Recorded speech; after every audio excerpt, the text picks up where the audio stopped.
তো অনেক দিনের স্বপ্ন আমার ছোট ছেলের, কারণ আর্মির ড্রেস পরে মানে আর্মিদের মতো হওয়ার। তো দেখো ফাইনালি ওর স্বপ্নটা পূরণ হলো আজকে। এই দেখো এটা অর্ডার দিয়ে আজকে নিয়ে আসলো হচ্ছে আর্মি ড্রেস। নমস্কার বন্ধুরা, আমি ববিতা মণ্ডল ব্লগে আরও একটা নতুন ভিডিওতে সবাইকে ওয়েলকাম। অনেক অনেক ভালোবাসা জানিয়ে আজকের ভিডিওটা শুরু করতেছি। তো তোমরা সম্পূর্ণ ভিডিওটা দেখতে থাকো। আর এই যে দেখো সকালবেলা উঠেই হচ্ছে চলে এসেছি কিচেনে।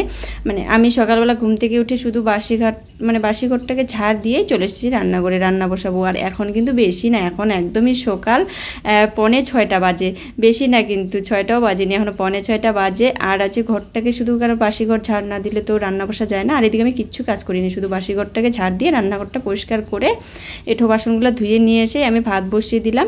আর এদিকে দেখো ভাত আর একপাশে ডাল বসিয়ে দিলাম, দিয়েই হচ্ছে উঠোনটা ঝাড় দিব, কারণ উঠোনটা ঝাড় দিতে তো সময় লাগবে বলো। আর উঠোনটা দেখো কাদা, সম্পূর্ণ উঠানই আমাদের কাদা কাদা হলো। বাসি উঠোন আমাদের মানে ঝাড় তো দিতেই হবে বলো, তাহলে তো আর মানে যাই হোক বাড়ির বড়রা ছোটরাই যাই হোক না কেন, মানে সারাদিনে এখানে ওখানে যায়, তো যাওয়া যায় না ওরকম করে বাসি উঠোনে। তো এই জন্য দেখো ওইদিকে ভাবছি যে ভাত আর ডাল সেদ্ধ হতে থাক আমার, আর দিকে আমি উঠোনটা ঝাড় দিয়ে আছি। দেখো কাদার দিকে না একটু হাত দিয়ে খুঁটে নিচ্ছি পাতাগুলো, জানো তোমার ঝাড় দিয়ে যাওয়া যায় না, মানে যে দিক দিয়ে একটু শুকনা মানে টানের জায়গা, তো সেই দিকগুলো আমি ঝাড় দিচ্ছি। আর ওদিকে কাদার দিকে তো একদমই ঝাড় দেওয়া যায় না। সারাদিনে গরুগুলো বাড়িতেই বান্ধা থাকে, কারণ এখন তো বর্ষার দিন, কোনো জায়গায় জায়গা নেই গরু বান্ধা। তো ওই যে পোয়াল তো সারাদিনই মনে পড়তেই থাকে উঠানের মধ্যে, খুঁটে ফেলতে লাগে। আর এই দেখো কতদিন ধরে চঙ্গটা এখানে দাঁড়িয়ে আছে, যে যেমন মানে যার মতো পারে, যে যখন তো হচ্ছে পেয়ারা পাড়ায়। তো এখানে দেখো মা হচ্ছে গেট খোলা হয়নি এখনও মা, তো বাবা হয়তো মন্দিরে গেট খুলবে। আর এদিকে দেখো আমি উঠান ঝাড় দেওয়া মানে অর্ধেকটা হয়েছে, এই পাশটা ওই দিকটাতে হয়নি, গোয়ারপাড়ের দিকটা আমার কিন্তু উঠান ঝাড় দেওয়া হয়নি। তো রাজদীপ দেখছে যে এত পেয়ারা পাকছে, আর এই 2 দিন ধরে না বৃষ্টি হচ্ছে, আর চঙ্গ দিয়ে যে যত দূর পারে পেয়ারা পাড়ায়, আর উপরে না এত পেয়ারা কি বলবো। মানে ওই যে আমার ছেলেরা একটু পশুপ্রেমিক, মানে যে কোনো পশু মানে খুবই ভালোবাসে। ওরাও বলছে মা আমি পেয়ারা গাছে উঠি, আমি বললাম পেয়ারা গাছ তো এমনি পিছল, আর যে এখন উঠবি, কারণ যদিও বৃষ্টি নেই, রাতে বৃষ্টি হয়েছিল, বলে কি না আমি উঠবো।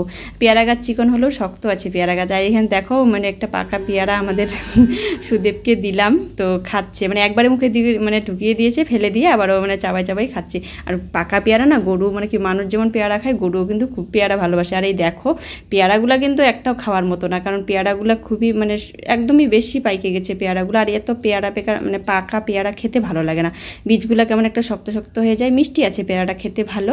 আর এদিকে দেখো তো অনেকগুলো পেয়ারা রাজদীপ পাড়েছে। আর এখানে দেখো বাবা হচ্ছে জাল পাচ্ছিল, তো মাছ, খোলসা, কইয়ের বাচ্চা, ট্যাংরা, তারপরে হচ্ছে টাকি মাছ, তো এইসবই। আর এখানে দেখো কয়েকটা সবুজ পেয়ারা শক্ত দেখে আমি রেখে দিয়েছি খাওয়ার জন্য। আর এখানে দেখো রাজদীপকে বললাম যে গরুগুলোকে খাওয়া, তো দেখো কি বলবো, গরুগুলো তো দেখে এত খুশি। আর পেয়ারাটা পাকা পেয়ারার একটা সেন্ট হয় না।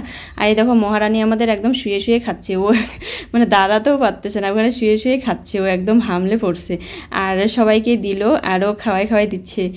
তো এদিকে দেখো রেডি, এদিকে কাজকর্ম করে রান্নাবাড়ি শেষ করে, তো অনেক কিছুই রান্না করেছি আমি এত সকালে। এখন বাজে 7:30, 7:45 বাজে এখন। তো আমি স্কুলে যাব, কারণ আমার দেরি হয়ে যাবে নইলে, কারণ অনেকটা রাস্তা ঘুরে যেতে হয়, এখন বর্ষার দিনে শর্টকাট যেতে পারি না। তো রাজদীপের পরীক্ষা আছে, মানে ওর সেকেন্ড হাফে পরীক্ষা আজকেও। আর এখানে দেখো ডাল, এই দেখো নিরামিষ তরকারি, আমার বরের পছন্দ, মিষ্টি কুমড়া সব কিছু সবজি দিয়ে। আর এখানে দেখো এই মাছগুলো দেখলে তুমি একটুখানি আমার জন্য করেছি, শুধু মাছ মানে শুকনো মানে একটু মানে কি বলবো তরকারি করেছি মাছের। তো বন্ধুরা দেখো এটা অনেকক্ষণ পর তোমাদের সঙ্গে স্কুল থেকে চলে এসেছি। তো এটা দুপুর এখন বাজে 12টা কি 12:30, এই দেখো।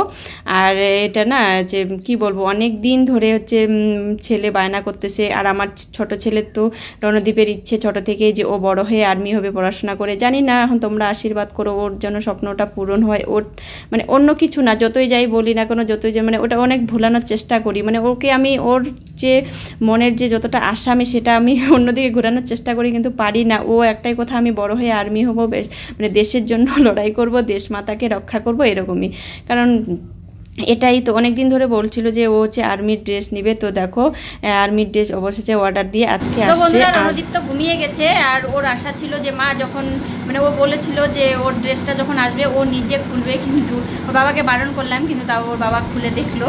কিন্তু যাই হোক খুলে দেখলাম ভালোই হলো, বন্দুকটা একদমই ভালো না, ওনার বন্দুকটা ভাঙা বন্দুক। আর যে ড্রেসটা জানি না এখন কি হবে, কারণ ওর যেটা সাইজ, তো সেই সাইজের ছিল না, একটু ছোটোই হবে হয়তো, তো সেটাই, কারণ ওর সাইজে ছিল না, এই জন্য এবার ওর লাগবেই, বলছিলাম পরে নিয়ে দেবো, কিন্তু না লাগবে, ও বলছে 15ই আগস্টের দিন পরবে, এই জন্য লাগবে ওর। তো ও তখন ঘুমিয়ে গেছে, যাই হোক আমি সুন্দর করে গুছিয়ে প্যাকিং করে রাখবো। আর কি বলো তো বন্ধুরা, তো এই ড্রেসটা না মানে মোটামুটি ভালোই এসেছে, ভালোই লাগতেছে, বেশ ভালো লাগতেছে। ও তো দেখে প্রচণ্ড খুশি হবে, অনেক দিনের আমার ছোট্ট ছেলের স্বপ্ন যে আর্মি ড্রেস নেবে। তো যাই হোক অবশেষে অনলাইনে অর্ডার দিয়ে নেওয়া হলো, কিন্তু এমনই কপাল, কারণ ওর যে সাইজের তো ছিল না, এটা হচ্ছে 5 থেকে 6 ইয়ারের মধ্যে। তো ড্রেসটা দেখেই মনে হচ্ছে ছোট হবে, আর আমার তো মনে হয় না কেন হবে, তোমাদের পরিয়ে দেখাবো ও যখন উঠবে ঘুম থেকে। তো দেখো সব কিছু সুন্দর করে গুছিয়ে রেখে দিলাম, প্যাকিং করে রেখে দিব, ও যেখানে ঘুমাইছে সেখানে। তো ওর মাথার কাছে মানে রেখে দিব, ও যাতে দেখে খুশি হয়। কারণ ও বারবার বলেছে, কারণ ও টিউশন যাওয়ার সময় বলছে যে মা আজকে তো অর্ডারটা আসবে, আমি টিউশন যাব না, আমি হচ্ছে ওটা নিজের হাতে খুলবো।